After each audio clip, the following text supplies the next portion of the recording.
கிறிஸ்துவுக்குள் அன்பழைக்கப்பட்ட அன்புக்குரிய சகோதர சகோதரர்களே, யாவருக்கும் கிறிஸ்துக்குள்ளாக அன்பையும் வாழ்த்தையும் தெரிவித்துக் கொள்கிறேன்.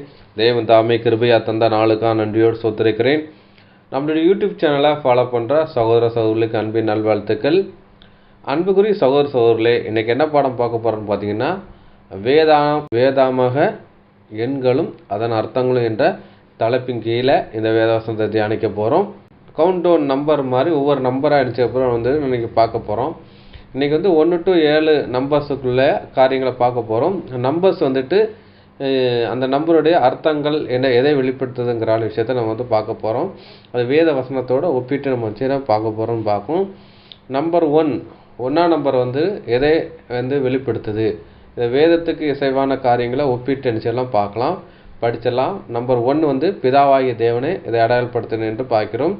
வாசிக்கலாம். யோவான் 17ஆம் அதிகாரம் 3ஆம் வசனம். 17ஆம் அதிகாரம் 3. ஒன்றான மெய் தேவனாகிய உம்மையும் நீர் அனுப்பினவராகிய இயேசு கிறிஸ்துவையும் அறிவதே நித்திய ஜீவன். அப்போ பார்த்தீங்கன்னா இங்கே ஒன்றான மெய் தேவனாகிய உம்மையும் என்று சொல்லப்பட்டிருக்கு. ஒன்றான மெய் தேவன், அப்போ ஒரே தேவன் இருக்கு, அது மெய் தேவன்ங்கிற விஷயத்தை அங்கே சொல்லப்படுதுன்னு பார்க்கும். அப்போ ஒன்றான மெய் தேவன்ங்கிற விஷயம் சொல்லப்பட்டிருக்கு. அப்போ ஒன்று இருக்கிற விஷயம் எதை அடையாளப்படுத்துன்னா நான் அது பிதாவாகிய தேவனை இதை அடையாளப்படுத்துன்னு பார்க்கும். அப்போ முதல் பார்த்தீங்கன்னா ஜீவன் அப்படின்னு பார்த்தீங்கன்னா, இந்த உலகத்திலே முதல் ஜீவன் யார் பார்த்தீங்கன்னா நம்ம பிதாவாகிய தேவன் தான் இருக்கார் பார்க்கும். அவர் இருக்கிறவராகவே இருக்கிறார் பார்க்கும். அவருக்கு தொடக்கம் இல்லை, முடிவு இல்லை என்று சொல்லப்படுவதுக்கும் பார்க்கும். அவர் இருக்கிறாராகவே இருக்கிறார்னு பார்க்கும். அப்போ உலகில் தோன்றிய முதல் உயிரினம் இல்லை ஜீவன் பார்த்தீங்கன்னா பிதாவாகிய தேவன் என்று பார்க்கிறோம். இதுதான் மார்க்கு சுவிசேஷம் 12ஆம் அதிகாரம் 32ஆம் வசனத்தில் சொல்ல முடிச்சு பார்த்தீங்கன்னா சொல்றாரு, அதற்கு வேதப்பாரர்கள் சரிதான் போதகரே, நீர் சொன்னது சத்தியம் என்று சொல்றாரு. ஒரே தேவன் உண்டு, அவரை தவிர வேறு தேவன் இல்லை. அப்போ ஒரே தேவன் அப்படிங்கிற விஷயம் சொல்லப்பட்டிருக்கு. தேவன் என்றாலே யாருன்னு பார்த்தீங்கன்னா அது பிதாவாகி தேவன் தான் இருக்கார். அவர் ஒரே தேவன் என்று சொல்லப்படுது. அப்போ இஸ்ரேல் ஜனங்கள் ஒரே தேவனை விசுவாசித்தாங்க. அது எந்த தேவன் பார்த்தீங்கன்னா யெகோவா தேவன் என்று சொல்லப்பட்ட பிதாவாகி தேவன் சொல்லப்படுதுன்னு பார்க்கும். அப்போ ஒன்றான மெய் தேவன் சொல்ல முடிச்சா பார்த்தீங்கன்னா அது பிதாவாகி தேவன் பார்க்கும். அது ஒரே தேவன் சொல்லப்பட்டிருக்கு. 1 நம்பர் எதை அடையாளப்படுத்தினா நம்ம பிதாவாகி தேவன், அவர் ஜீவனுக்கெல்லாம் அதிபதியாக இருக்கிற முதல் ஜீவன் அவருக்குள்ளே தான் இருந்ததுங்கிற விஷயத்தை சொல்லப்படுது. அந்த ஜீவன் தான் யார் கொடுத்தாங்கன்னா நம்ம ஆண்டவராகிய இயேசு கிறிஸ்துவுக்கு கொடுத்தாருன்னு பார்க்கும். நம்பர் 1 பிதாவாகிய தேவனை அடையாளப்படுத்துன்னு பார்க்கும். அதுக்கப்புறம் ஆதார வசனம் இன்னொரு வசனங்களை பார்க்கலாம், படிச்சிடலாம். யூதா 4. அப்போஸ்தலனாகிய யூதா எழுதின பொதுவான நிருபம் 4. ஏனெனில் நமது தேவனுடைய கிருபையை காம விகாரத்திற்கேதுவாக புரட்டி ஒன்றான ஆண்டவராகிய தேவனையும் நம்முடைய கர்த்தராகிய இயேசு கிறிஸ்துவையும் ஒன்றான ஆண்டவராகிய தேவனையும் நம்முடைய கர்த்தராகிய இயேசு கிறிஸ்துவையும் மறுதலிக்கிறவர் இருக்கு. அப்போ ஒன்றான ஆண்டவராகிய தேவனையும் நம்முடைய கர்த்தராகிய இயேசு கிறிஸ்து இருக்கு. அப்போ ஒன்றான அப்படின்னு பார்த்தீங்கன்னா ஒன்றான மெய் தேவன் யாருன்னா பிதாவாகிய தேவன், இயேசு கிறிஸ்து அவர் குமார் என்று சொல்லப்பட்டு பார்க்கும். அப்போ நம்பர்ஸ் 1 எதை அடையாளப்படுத்தினா அது நம்ம பிதாவாகிய தேவனை இதை அடையாளப்படுத்து என்று பார்க்கிறோம். அதுக்கப்புறம் 1 எதை அடையாளப்படுத்துன்னு பார்த்தீங்கன்னா அவருக்கு பிதாவாகிய தேவனை அடையாளப்படுத்து, அவர் தொடக்கம் இல்லை முடிவில்லைன்னு பார்க்கும். அவர் முதல்ல எதை அடையாளப்படுத்துன்னு பார்க்கும். நம்பர்ஸ் 2 எதை அடையாளப்படுத்துன்னு பார்க்குறோம். நம்பர் 2 நம்ம ஆண்டவராகிய இயேசு கிறிஸ்துவை எதை அடையாளப்படுத்துன்னு பார்க்குறோம். அது கூட படிச்சிடலாம். யோவான் 1ஆம் அதிகாரம் 14ஆம் வசனம். யோவான் எழுதின சுவிசேஷம் 1ஆம் அதிகாரம் 14. அந்த வார்த்தை மாம்சமாகி கிருபையினாலும் சத்தியத்தினாலும் நிறைந்தவராய் நமக்குள்ளே வாசம் பண்ணினார். அவருடைய மகிமையை கண்டோம். அது பிதாவுக்கு ஒரே பேரானவருடைய மகிமைக்கு ஏற்ற மகிமையாகவே இருந்தது. பார்த்தீங்கன்னா இங்க என்ன சொல்றாரு, இயேசு கிறிஸ்துவை பற்றி கிருபையும் சத்தியமும் நிறைந்தவராய், கிருபையும் சத்தியம் சொல்லப்பட்டிருக்கு. அது மாதிரி சத்தியம் பார்த்தீங்கன்னா வேத வசனத்தை அடையாளப்படுது. பைபிள் என்ன இருக்கு, அதாவது பழைய ஏற்பாடு புதிய ஏற்பாடு அடையாளப்படுத்துன்னு பார்க்கும். புத்தகம் எடுத்தாலே பழைய ஏற்பாடு புதிய ஏற்பாடு அடையாளப்படுது, இது 2 அடையாளப்படுத்துன்னு பார்க்கும். இங்கே நம்ம ஆண்டவராகிய இயேசு கிறிஸ்து கிருபையும் சத்தியம் சொல்லப்பட்டிருக்கு. இது 2 விஷயத்தை அடையாளப்படுது. 2ஆம் நம்பர் இயேசு கிறிஸ்து அடையாளப்படுத்துன்னு பார்க்கும். அதுக்கப்புறம் பார்த்தீங்கன்னா என்ன சொல்லப்படுதுன்னு பார்த்தீங்கன்னா பிதாவுக்கு ஒரே பேரானவராக இருக்காருன்னு ஒரே பேரானவன் சொல்லப்பட்டு பார்க்கும். அப்போ உலகத்தில் முதலில் தோன்றிய உயிர் ஜீவன் பார்த்தீங்கன்னா பிதாவாகிய தேவன்.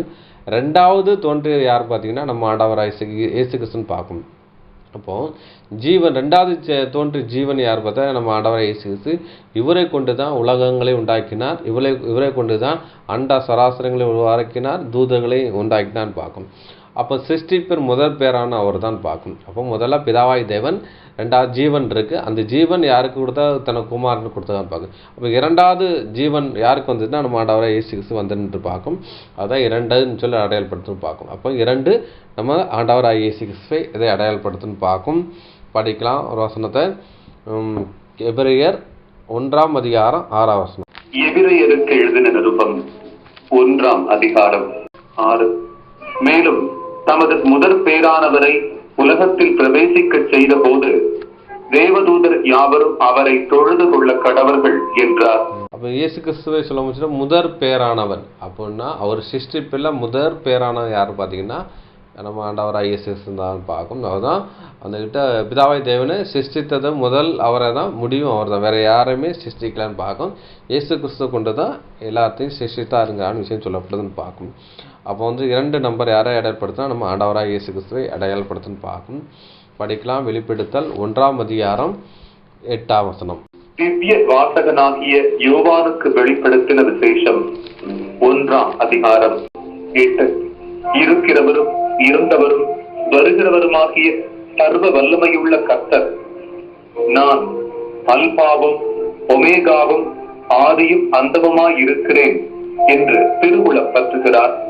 இது யார் சொல்கிறான்னு பார்த்தீங்கன்னா நம்ம ஆண்டவராய் இயேசு கிறிஸ்து யோவானுக்கு தரிசனமாகி அதை சொல்கிறான்னு பார்க்கும். இதில் என்ன சொல்லப்பட்டிருக்குன்னா இருக்கிறவரும்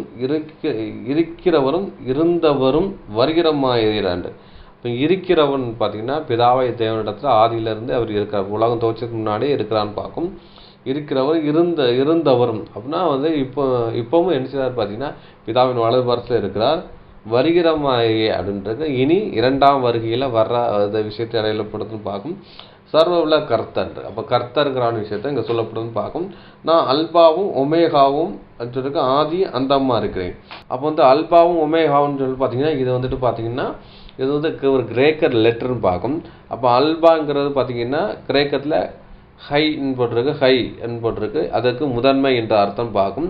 ஒமேகா அடுங்கிறான விஷயம் பார்த்தீங்கன்னா த லாஸ்ட் லெட்டர் இன் த க்ரீக்குன்னு சொல்லப்பட்டிருக்கு. ஒமேயாங்கிறது த லாஸ்ட் லெட்டர் இன் த க்ரீக்குன்னு இருக்கு. அப்போ பார்த்தீங்கன்னா கிரீக் வேர்டில் அல்பாங்கிறது முதன்மையும் ஒமேகாங்கிறது கடைசி லெட்டரை இதை அடையாளப்படுத்துன்னு பார்க்கும். அதுதான் சொல்ல ஆதி அந்தமாக இருக்குது. அப்புறம் தொடக்கமும் அதுக்கப்புறமா முடிவும், அந்தம்ங்கிறதும் முடிவுன்னு சொல்ல அடையாளப்படுத்துது. அப்போ பிதாவாகி தேவன் சிருஷ்டித்து அவர் தான், அது முடித்து வைத்ததும் அவர் தான். அதாவது இதுக்கப்புறம் யாரையுமே சிருஷ்டிக்கிறது இல்லை, பிதாவாகி தேவன் சொல்லப்படுதுன்னு பார்க்கும். இவரை கொண்டு தான் எல்லாத்தையும் சிருஷ்டிக்கிறான்னு பார்க்கும். அதுக்கப்புறம் ஆதியும் அந்தமான இவரை கொண்டு தான் எல்லா விஷயமும் செய்கிறான்னு பார்க்கும். அப்போ பார்த்தீங்கன்னா என்ன செய்யறது, இது லாஸ்ட், இந்த ஒமேகாங்கிற விஷயத்த லாஸ்ட்டுன்னு சொல்லப்படுது, லாஸ்ட் லெட்டரை அடையாளப்படுத்துன்னு பார்க்கும். இது எதை அடையாளப்படுத்தினா அல்பாவும் ஒமேகாவுங்கிற விஷயம் எதை அடையாளப்படுத்தினா இங்கிலீஷ் லெட்டரோடு நீங்கள் கம்பேர் பண்ண வச்சு பார்த்தீங்கன்னா ஏ டு செட்டு. அப்போ ஏ டு செட்டுன்னா அப்போ ஆல் இன் ஆல்னு சொல்லுவோம்ல, ஆல் இன் ஆல் அப்படின்னு சொல்லுவாங்க. சில கடைகள்ல எல்லாம் பார்த்துருப்பீங்கன்னா சில நிறுவனங்கள் சொல்லி ஏ டு செட். அப்போ ஏ டு செட்னா எங்கள்கிட்ட எல்லாமே செய்து கொடுக்கப்படும் அப்படிங்கிற விஷயம் சொல்லுவாங்க. சில காம்ப்ளெக்ஸில் எழுதிப்பட்டுருங்க ஏ டு செட்டு. அப்படின்னா இந்த காம்ப்ளெக்ஸில் போனால் ஏ டு செட் அப்படின்னு எல்லாமே கிடைக்கப்படும் என்று சொல்லப்படும்னு பார்க்கணும். அதே மாதிரி பார்த்தீங்கன்னா ஏ டு செட்டுன்னா நம்ம ஆண்டவராய் இயேசு கிறிஸ்து தான் அவர் ஏ டு செட்டு, அவரை வச்சு தான் எல்லாமே செய்து முடிக்கிறாருங்கிறான விஷயம் சொல்லப்படுதுன்னு பார்க்கணும். ஏ டு செட் அப்படின்னா ஏ ஒரு நம்பரை அடையாளப்படுத்து, செட்டு ஒரு நம்பரை இரண்டை அடையாளப்படுத்துன்னு பார்க்கும். அல்பாங்கிறது முதன்மை அடையாளப்படுது, ஒமேகா லாஸ்ட்டே அடையாளப்படுது, அது இரண்டு தான் சொல்லப்படுது. அது நம்ம ஆண்டவராகிய இயேசு கிறிஸ்துவை அடையாளப்படுத்துன்னு பார்க்கும், இரண்டுன்னு பார்க்கும். அப்போ தேவன் ஜீவராசிகளுக்கு இரண்டாவது பிதாவாய் தேவனுக்கு அப்புறம் சிருஷ்டிக்கப்பட்டவர் யாருன்னு பார்த்தா நம்ம ஆண்டவராய் இயேசு, அது இரண்டுங்கிறான விஷயத்தை சொல்லப்படுதுன்னு பார்க்கும். அடுத்தபடி அன்புக்குரிய சகோதரர்களே, அப்புறம் 1ஆம் நம்பரையும் பார்த்தாச்சு, 2ஆம் நம்பரையும் நம்ம பார்த்தாச்சு. 3 நம்பர்ஸ் குறித்து பார்க்குறோம். 3ங்கிற விஷயம் எதை அடையாளப்படுத்தினா ஈடு பலியை அடையாளப்படுத்துது, அதை பற்றி மீட்கு பொருளை இதை அடையாளப்படுத்துன்னு பார்க்கும். அப்போது இந்த 3 நம்பரை இயேசு கிறிஸ்துவின் ஈடு பலியோட ஒப்பிட்டு நம்ம பார்க்க போகிறோம். பாடிக்கலாம். மார்க்கு சுவிசேஷம் 8ஆம் அதிகாரம் 31ஆம் வசனம் படிக்கலாம். 8ஆம் அதிகாரம் 31. அல்லாமலும் மனுஷகுமாரன் பல பாடுகள் பட்டு மூப்பராலும் பிரதான ஆசாரியராலும் வேத பாரகராலும் ஆகாதவன் என்று தள்ளப்பட்டு கொல்லப்பட்டு 3 நாளைக்கு பின்பு உயிர்த்தெழுந்திருக்க வேண்டியதென்று அவர்களுக்கு போதிக்க தொடங்கினார். அப்போ அந்த 3 நம்பர் பார்த்தீங்கன்னா இயேசு கிறிஸ்து ஈடுபலியும் உயிர்த்தெழுதலையும் வந்துட்டு சம்பந்தப்படுத்திய விஷயமா இருக்குன்னு பார்க்கும். அப்போ இந்த நம்பர் 3 பார்த்தீங்கன்னா இயேசு கிறிஸ்து ரேன்சம் ஈடுபலி கொடுத்து மரித்து 3 நாள் கழித்து உயிர்த்தெழுகிற விஷயத்தை அடையாளப்படுத்துன்னு பார்க்கும். இங்கே சொல்லப்பட்ட விஷயம் 3 என்னன்னா இயேசு கிறிஸ்து மரித்து உயிர்த்தெழுந்த விஷயம், உயிர்த்தெழுதலை அவர் அடையாளப்படுத்த கரையமாக இருக்குன்னு பார்க்கும். அப்போ ஒருத்தர் உயிர்த்தெழுதுனா இயேசு கிறிஸ்து உயிர்த்தெழுதுனா அதுக்கு முன்னால் மறிக்கணும். அப்போ மறிக்கிறது எது விஷயம் அடையாளப்படுத்தினா ரேன்சம் ஈடுபலி கொடுக்கறதையும் மீட்கும் பொருளும். அப்போ வந்து பாவத்தின் சம்பளம் மரணத்துக்குள்ள போன ஆதாமுடைய சந்ததியை மீட்கும் பொருளாக தன்னுடைய ரத்தத்தை கொடுத்து அது உடன்படிக்கை பண்ணி மீட்டு கொன்ற ஒரு விஷயத்தை அடையாளப்படுத்துன்னு பார்க்கும். அப்போ இந்த 3 சொல்லணும்னா 3ஆம் நாளில் இயேசு கிறிஸ்து உயிர்த்தெழுதலை அடையாளப்படுத்து இது ரேன்சமோட சம்பந்தப்படுத்துகிற விஷயமா இருக்குன்னு பார்க்கும். அடுத்தபடி அன்புக்குரிய சகோதரர்களே, அடுத்தது இந்த ஈடுபலியை குறித்ததான ஒரு சம்பந்தப்படுத்த ஒரு வசனம் இருக்குன்னு பார்க்கும். அதை கூட படிக்கலாம். யோவான் 2ஆம் அதிகாரம் 20-21 வசனம் படிக்கலாம். 2ஆம் அதிகாரம் 20. அப்பொழுது யூதர்கள், இந்த ஆலயத்தை கட்ட 46 வருஷம் சென்றதே, நீர் இதை 3 நாளைக்குள்ளே எழுப்புவீரோ என்றார்கள். 21. அவரோ தம்முடைய சரீரமாகிய ஆலயத்தை குறித்து பேசினார்.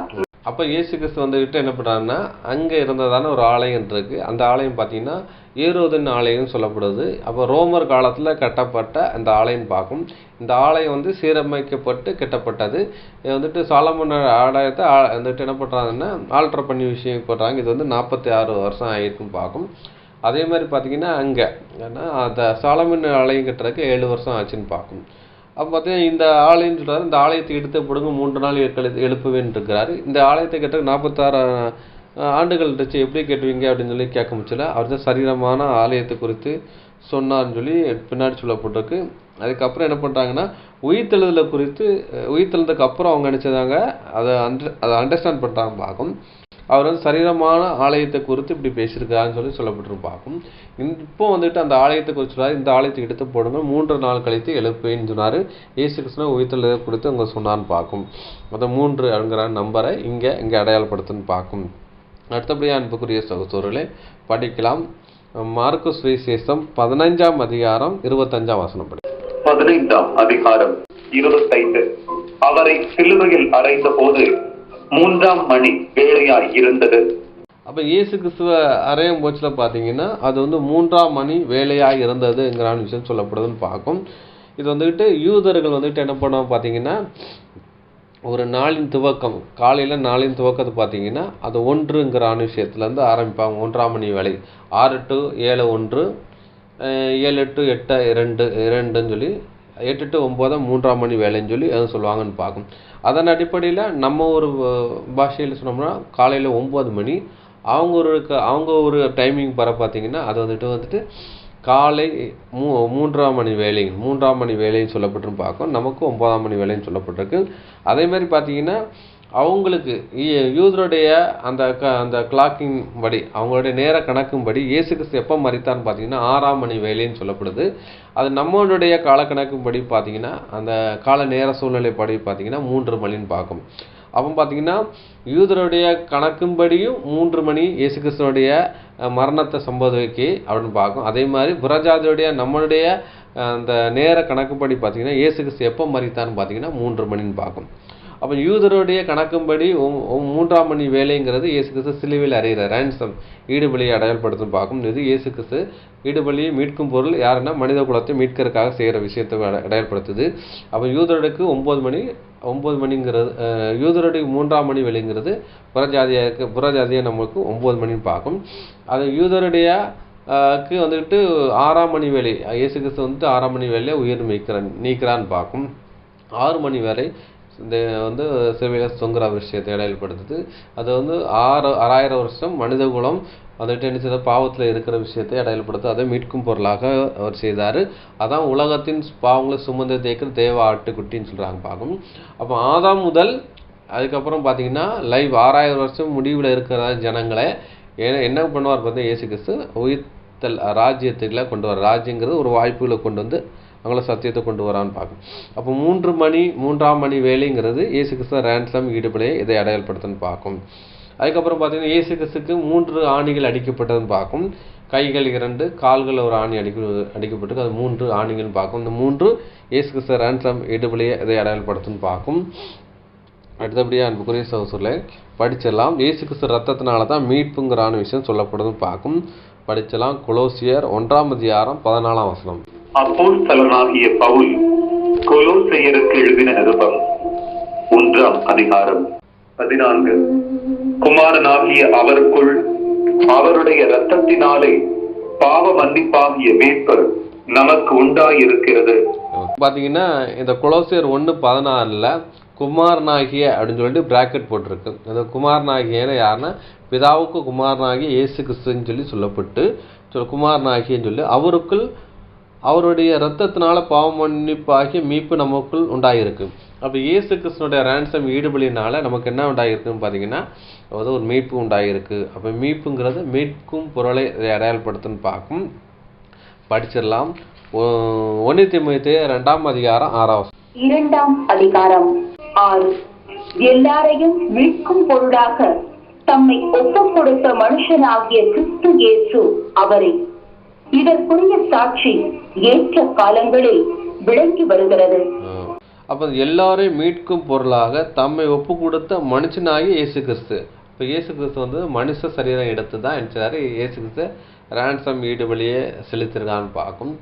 1ஆம் மாதம் மாம்ச சரீரத்தில் இருந்தார். அதே மாதிரி 2ஆம் மாதம் கிறிஸ்து மாம்ச சரீரத்தில் வந்து என்ன செய்யறாரு பார்த்தீங்கன்னா அவர் வந்து கீழ்ப்படிக்கிறான்னு பார்க்கும். 1ஆம் மாதம் கீழ்ப்படியாமுக்குள்ளே போனனால அந்த ஆதாமுடைய சந்ததி என்ன ஆகிருப்பாருன்னா நரகத்துக்குள்ளே போச்சு.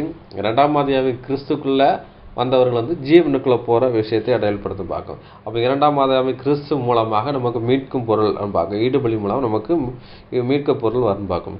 அப்போ 3 நம்பர் எதை அடையாளப்படுத்துனா ஈடுபலியை அடையாளப்படுத்துது, மீட்கும் பொருளை இதை அடையாளப்படுத்துன்னு பார்க்கும்.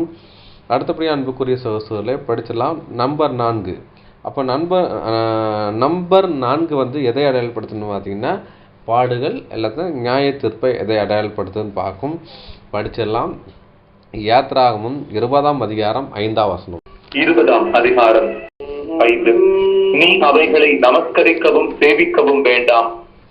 உன் தேவனாகிய கர்த்தராய் இருக்கிற நான் எரிச்சலுள்ள தேவனாய் இருந்து என்னை பகைக்கிறவர்களை குறித்து பிதாக்களுடைய அக்கிரமத்தை பிள்ளைகளிடத்தில் 3ஆம் 4ஆம் தலைமுறை மட்டும் விசாரிக்கிறவராய் இருக்கிறேன். அப்போ எங்கே சொல்ல பார்த்தீங்கன்னா இங்கே 3ஆம் 4ஆம் தலைமுறைன்னு இருக்கு. இப்போ அந்த 4ஆம் தலைமுறை மட்டும் விசாரிக்கிற தேவனாக இருக்கு. 4ஆம் தலைமுறைங்கிற விஷயம் சொல்லப்படுதுன்னு பார்க்கும். இயேசு கிறிஸ்து வந்துக்கிட்டு பார்த்தீங்கன்னா 4ஆம் நாளில் வந்த விஷயத்தை அடையாளப்படுத்துது. 4ஆம் நாள் வந்து எடுத்தது ரேன்சம் ஈடுபலியை அங்கே கொடுக்குற விஷயத்தை அடையாளப்படுத்துன்னு பார்க்கும். அப்போ வந்துட்டு 4ஆம் தலைமுறைக்கு விசாரிக்கிற தேவனாக இருக்கிறேன்னு இருக்கு. அப்போ விசாரணைங்கிற விஷயம் எதை அடையாளப்படுத்துன்னா அதை வந்துட்டு என்னென்னா நம்மளோட கேள்வி கேட்குற விஷயத்தை அடையாளப்படுத்துன்னு பார்க்கும். அப்போ விசாரிக்கிற விஷயம்னா நம்மளை வந்துட்டு பாடுகளை கொண்டு போகிறது இல்லை ஒரு ஜட்ஜ்மெண்ட்டை அடையாளப்படுத்துன்னு பார்க்கும். விசாரணை அப்படின்னு பார்த்தீங்கன்னா கைதி என்ன செய்வாங்க, விசாரணை கொண்டு வராங்க. அப்போ கைதி என்ன செய்வார், ஒரு நியாய தீர்ப்புக்குள்ளே போகிற ஒரு விஷயத்தை அடையாளப்படுத்துன்னு பார்க்கும். அப்போ விசாரணை கைதி என்ன சொல்லுவாங்க, ஜெயிலுக்குள்ளே இருக்கிறவங்க விசாரணை கைதி அப்படின்னு சொல்லுவாங்கன்னு பார்க்கும். அதே மாதிரி பார்த்தீங்கன்னா நம்மளாம் என்ன செய்வோம், விசாரணைக்குள்ளே இருக்குன்னு பார்க்கும். அப்போ 4வது எதை அடையாளப்படுத்து பார்த்தீங்கன்னா அதாவது ஒரு விசாரணை அடையாளப்படுத்துறது ஒரு ஜட்ஜ்மெண்ட்டை ஒரு அடையாளப்படுத்துதுங்கிற விஷயம் சொல்லப்படுதுன்னு பார்க்கும். அடுத்தபடியாக அன்புக்குரிய சகோதரர்களை படிக்கலாம். லூக்கா 19ஆம் அதிகாரம் 8ஆம் வசனம் படிக்கலாம். 19ஆம் அதிகாரம் 8. சகேயு நின்று கர்த்தரை நோக்கி, ஆண்டவரே, என் ஆஸ்திகளில் பாதியை ஏழைகளுக்கு கொடுக்கிறேன். நான் ஒருவனிடத்தில் எதையாகிலும் அநியாயமாய் வாங்கினதுண்டானால் நாலத்தனையாக திரும்ப செலுத்துகிறேன் என்றார். அப்போ சகேயு வந்துட்டு யாருன்னு பார்த்தீங்கன்னா டாக்ஸ் கலெக்டர் அப்படின்னு பார்த்தீங்கன்னா ஆயக்காரன் பார்க்கும். இவர் நினைச்சுறாரு அந்த டாக்ஸ் கலெக்டரில் நான் யார்ட்டையும் அநியாயமாக வாங்கிட்டானா அதை நினைச்சு நாளத்தனையாக திரும்பி செலுத்துகிறேன் இருக்கேன். அப்போ வந்து அநியாயமாக வாங்கிட்டு வர நாளத்தனையாக திருப்பி செலுத்துகிறேன் அப்படின்னா அவர் பனிஷ்மெண்ட்டை இதை அடையாளப்படுத்த பார்க்க நான் வந்துட்டு யார்ட்டையாவது அநியாயம் வாங்கினா திருப்பி என்ன செய்யறா பார்த்தீங்கன்னா நான் ஒரு 1000 ரூபா வாங்கினான்னு வந்துட்டுன்னா அவங்களும் 4000 ரூபா திருப்பி கொடுத்துட்றேன் அப்படின்னு நினச்சி சொல்கிறான்னு பார்க்கும். அப்போ இது நான் நம்பர்ஸ் 4 எதை அடையாளப்படுத்துன்னு பார்த்தீங்கன்னா அப்படின்னா திருப்பி அதாவது நியாயத்து பனிஷ்மெண்ட்டை அடையாளப்படுத்துது. பனிஷ்மெண்ட்னா இது வந்துட்டு நாளத்தினை கொடுக்குற ஒரு பனிஷ்மெண்ட்டை அடையாளப்படுத்துன்னு பார்க்கும். அது மாதிரி முன்னாடிலாம் ஸ்கூலுக்கு வந்து லேட்டாக போனோன்னு நினச்சவங்க பார்த்தீங்கன்னா பெரம்பால் அடிப்பாங்க. இப்போல்லாம் அப்படி கிடையாது. அது பெரம்பால் அடிக்கணும், அது ஒரு பனிஷ்மெண்ட்டு. இப்போ என்ன பண்ணுறாங்க, பெரம்பு அடிக்கிறது கிடையாது, பனிஷ்மெண்ட். ஆனால் ஃபைன் அடிக்கிறோம். ஃபைன் அடிக்கிறது ஒரு பனிஷ்மெண்ட்டை ஏற்படுத்துன்னு பார்க்கும். அதே மாதிரி நான் ஒரு இப்போ தண்டனைங்கிறது என்ன, ஃபைன் அடிக்கிறதுன்னு பார்க்கும். அதே மாதிரி இவர் நினச்சிடாரு, நான் வந்துட்டு யார்கிட்டையான அணியாமல் வாங்கினேன்னா நான் வந்துட்டு நாளை தனியாக ஃபைன் அடிக்கிறேன் அப்படிங்கிற விஷயம் சொல்ல பார்க்கும். இது ஒரு வந்துட்டு ஒரு தீர்ப்பும் பார்க்கும். அதாவது நியாய தீர்ப்புன்னு பார்க்கும். நியாயமான தீர்ப்பு. நியாய தீர்ப்புன்னு என்னது, நியாயமான தீர்ப்புன்னு பார்க்கும். இந்த நியாய தீர்ப்பில் என்னென்னா 2 பேர் என்ன சொல்லுவாங்க, சாதாரணமான தீர்ப்பு தான் நியாய தீர்ப்புன்னு சொல்லப்படுது. அதுதான் இங்கே சொல்லப்படுது. நம்பர் 4 வந்துக்கிட்டு நியாய தீர்ப்புங்கிற விஷயம் சொல்லப்படுதுன்னு பார்க்கும். ஒரு பாடுகளின் ஜீவியம் ஒரு நியாய தீர்ப்பை அடையாளப்படுத்துன்னு பார்க்கும். அதே மாதிரி பார்த்தீங்கன்னா நியாயப்பிரமாண சட்டத்தில் என்ன போட்டிருக்குன்னு பார்த்தீங்கன்னா, ஒருத்தனை வந்துட்டு தப்பு பண்ணான்னா அவனுக்கு வந்துட்டு 40 அடி தான் அடிக்கணும். அதுக்கு மேலே நீங்கள் அடிச்சிங்கன்னா வந்துட்டு அவன் வந்துட்டு நீசன் ஆகும், அவனுக்கு முன்னாடி நீசனாக ஆகிடுவேன் அப்படிங்கிற விஷயம் சொல்கிறான்னு பார்க்கும். ஒரு கொடுமைக்காரனாக ஆகிடுவேன்னு சொல்லப்படுதுன்னு பார்க்கும். அப்போ வந்துட்டு பார்த்தீங்கன்னா 4, 40ங்கிற விஷயத்தை என்ன ஒரு நியாய தீர்ப்பை இதை அடையாளப்படுத்துன்னு பார்க்கும். படிக்கலாம். உபாகம் 25ஆம் அதிகாரம் 3ஆம் வசனம். 25ஆம் அதிகாரம் 3. அவனை 40 அடி வரைக்கும் அடிக்கலாம். அவனை அதிலும் அதிகமாய் அடிக்கிறதினால் உன் சகோதரன் உன் கண்களுக்கு முன்பாக நீசனாய் தோன்றுவான். ஆதலால் அவனை அதிகமாய் அடிக்க வேண்டாம். அதிகமாக அடிக்க வேண்டாம். இப்போ சகோதரன் வந்து 40 அடிக்கு மேலே அடித்தான்னா அவன் வந்து ஒரு அக்யூஸ்ட் மாதிரி ஆகிடும், நீசன மாதிரி இருப்பான் அப்படிங்கிற சொல்லாரு. அதனால 40 அடிக்கு மேலே நீங்கள் அடிக்கக்கூடாது. இப்போ வந்துட்டு என்னென்னா நியாயப்பிரமாண சட்டம் யாருக்கு கொடுக்கப்பட்டிருக்குன்னா இஸ்ரேல் ஜனங்களுக்கு கொடுக்கப்பட்டது. இந்த 12 கோத்திரம் தான் என்ன பண்ணுறது பார்த்தீங்கன்னா அந்த இது தப்பும் பண்ணுறாங்க, அதுக்கு தப்புக்கு தண்டனை அவங்களை வச்சு தான் கொடுக்கப்படுதுன்னு பார்க்கும். அதனால் வந்துட்டு ஒரு சகோதரனை வந்து 40 அடிக்கு மேலே அடிச்சிங்கன்னா அவன் நீசனாக காணப்படுவான், அவனுக்கு நீங்களும் நீசனாக காணப்படுவீங்க. அதனால் நீங்கள் ஜாக்கிரதையாக இருங்கிற விஷயம் சொல்லப்படுதுன்னு பார்க்கும். அதேமாதிரி பார்த்தீங்கன்னா இந்த பூமியில் தேவன் வந்துட்டு இந்த பூமியை வந்துட்டு முதலாம் உலகத்தில் அவர் வந்து ஒரு ஜட்ஜ்மெண்ட் கொடுக்காரு. அங்கே ஒரு நியாய தீர்ப்பு நினைச்சுன்னா முதலாம் உலகம் அழைக்கிறாரு. அங்கே 40 நாள் தான் அங்கே மழை பெஞ்சிட்டு பார்க்கும். அதுக்கு மேலே ஒரு நாள் கூட மழை பெய்யலான்னு பார்க்கும். அப்போது 40 நாளுக்கு மேலே பெஞ்சா அது தேவனுடைய பார்வையில் மனுஷன் நீசனாக தோன்றுவான். அதுக்கப்புறம் பார்த்தீங்கன்னா வனாந்தர பிரயாணம் அப்படின்னு பார்த்தீங்கன்னா அங்கே 40 வருஷம் என்ன பார்த்தீங்கன்னா அவங்க வந்துட்டு என்ன செய்கிறாங்க, வனாந்தர பயணம் பண்ணுறாங்க. அதில் 40 வருஷத்துக்கு மேலே அங்கே போகலான்னு பார்ப்போம். அப்போ கர்த்தருக்கு ஒரு நாளுங்கிறது விஷயம் என்னென்னா, கர்த்தருக்கு ஒரு நாளுங்கிறது 1000 வருஷம். அதே மாதிரி தீர்க்க தரிசன அடிப்படையில் பார்த்தீங்கன்னா ஒரு நாளுங்கிறது தேவனுடைய பார்வையில் ஒரு வருஷத்தை அடையாளப்படுத்துன்னு பார்க்கணும். வந்துட்டு பார்த்தீங்கன்னா 40 வருஷத்துக்கு அப்புறம் வனாந்தர பயணத்தில் ஒரு அனுமதி கொடுக்கலான்னு பார்க்கும். அதுக்கப்புறம் பார்த்தீங்கன்னா 40 நாள் உபவாசம் இருந்திருக்காரு, யாரும் மோசே இருந்திருக்காருன்னு பார்க்கும். அதுக்கு மேலே இருக்கலான்னு பார்க்கும். அதுக்கு மேலே அவர் இருக்க விடலை அது பார்க்கும். ஏன்னா அதான் ஒரு விஷயம், ஏன்னா நீசனாக இருக்கக்கூடாதுங்காக அது இருக்கக்கூடாது, ஏன்னா பட்டினி பசியமாக இருக்கக்கூடாதுக்காக அப்படி பண்ணுறான்னு பார்க்கும். அதே மாதிரி இயேசு கிறிஸ்து புதிய ஏற்பாட்டில் 40 நாள் உபவாசம் இருக்கிறான்னு பார்க்கும். அதுக்கு மேலே அவர் இருக்கலான்னு பார்க்கும். அப்போ 40 நாளுக்கு மேலேயும் எங்கேயுமே அதுக்கு இருக்கலான்னு பார்க்கும். அந்த மாதிரி விஷயம் இருக்குன்னு பார்க்கும். பனிஷ்மெண்ட்லாம் 40 நாளுக்கு மேலே இல்லைன்னு பார்க்கும். அதே மாதிரி பார்த்தீங்கன்னா பவுல் வந்து கிறிஸ்துவுக்குள்ளே வர முச்சில் பார்த்தீங்கன்னா ஏற்றுக்கொண்டதுனால என்ன பண்ணுறா பார்த்தீங்கன்னா அந்த யூதர்களால் அப்படின்னு பார்த்தீங்கன்னா ஆசாரியர்கள் வேதபாரங்கள்னால நினச்சாரு, இவங்கள ரோம கவர்மெண்ட்னால நினச்சா பார்த்தீங்கன்னா பனிஷ்மெண்ட்டை கொடுத்தாங்க, சவுக்கடி அடிக்க வச்சாங்க.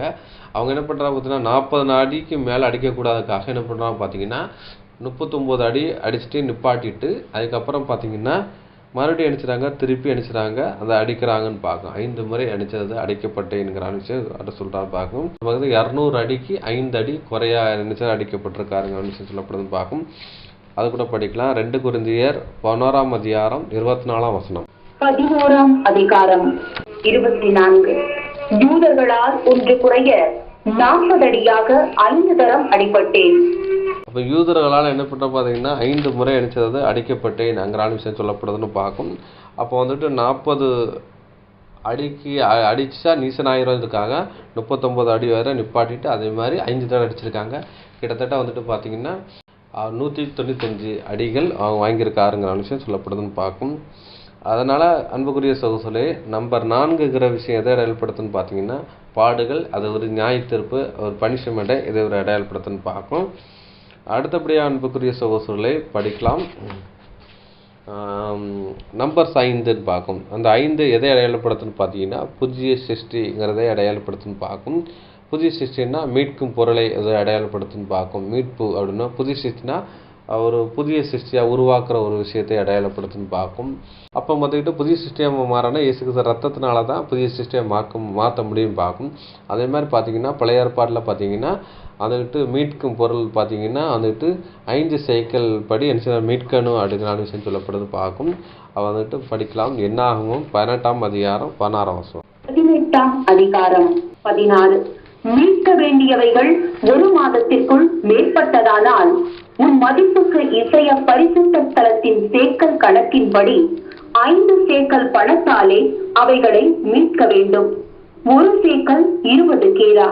பார்த்தீங்கன்னா இங்கே வந்துட்டு மீட்கிற விஷயத்தை சொல்லப்படுது. அப்போ வந்துட்டு அதோட மீட்கிறதுக்கு 5 சேக்கல்னு சொல்லப்பட்டிருக்கு. 5 சேக்கலுங்கிற 20 கேரான் இருக்குவாகும்.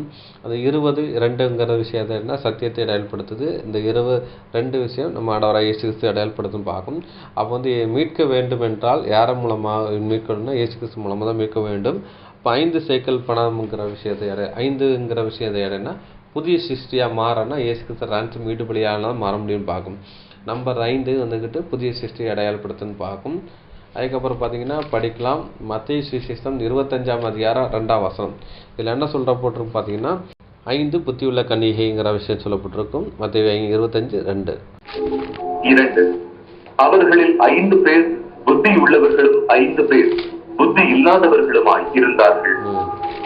அப்போ வந்து இங்கே புத்தியுள்ள கன்னிகை சொல்லப்பட்டிருக்கு. அப்போ 5 பேர் புத்தியுள்ளங்கன்னு சொல்லப்பட்டிருக்கு பார்க்கும். அப்போ வந்து புத்தியுள்ள கன்னிகை வந்து புதிய சிருஷ்டி அது ஒரு அடையாளப்படுத்துகிற விதமாக இருக்குன்னு பார்க்கும். அதே வந்துட்டு படிக்கலாம். மத்தேயு 25:15. 25ஆம் அதிகாரம் 15. அவன் அவனுடைய திறமைக்கு தக்கதாக ஒருவரிடத்தில் 5 தாலந்தும் ஒருவரிடத்தில் 2 தாலந்தும் ஒருவரிடத்தில் 1 தாலந்துமாக கொடுத்து உடனே பிரயாணப்பட்டு போனான். அவன் இங்கே ஆண்டவராகிய இயேசு கிறிஸ்து ஒரு ஓமையை சொல்றாரு. இந்த ஓமையில் என்ன சொன்னா ஒரு எஜமான் வந்துட்டு என்னன்னா அவனுடைய ஊழியர்களுக்கு தாளந்தை கொடுத்துட்டு வந்துட்டு தூர தேசத்துக்கு போறாரு. அதுக்கப்புறம் வந்து நினைச்சிடாது அதனுடைய காரியங்களை கேட்குறான்னு பார்க்கும். அதை தான் இங்கே சொல்லப்படுது. காரியம்னா அந்த தாளந்தை வந்து புரோஜனப்படுத்தணும் அங்கிற வியாபாரம் பண்ணி அது புரோஜனப்படுத்துகிற விஷயத்தை இங்கே சொல்லப்படுது. இது வந்துட்டு பார்த்தீங்கன்னா சுவிசேஷ வேலையை இதை அடையாளப்படுத்துகிற விதமாக இருக்குன்னு பார்க்கும். இயேசு கிறிஸ்து ரேன்சம் வீட்டு பள்ளி கொடுத்துட்டு சத்தியத்தைங்கிறான அந்த தாளந்தை கொடுத்துட்டு போயிடுறாரு.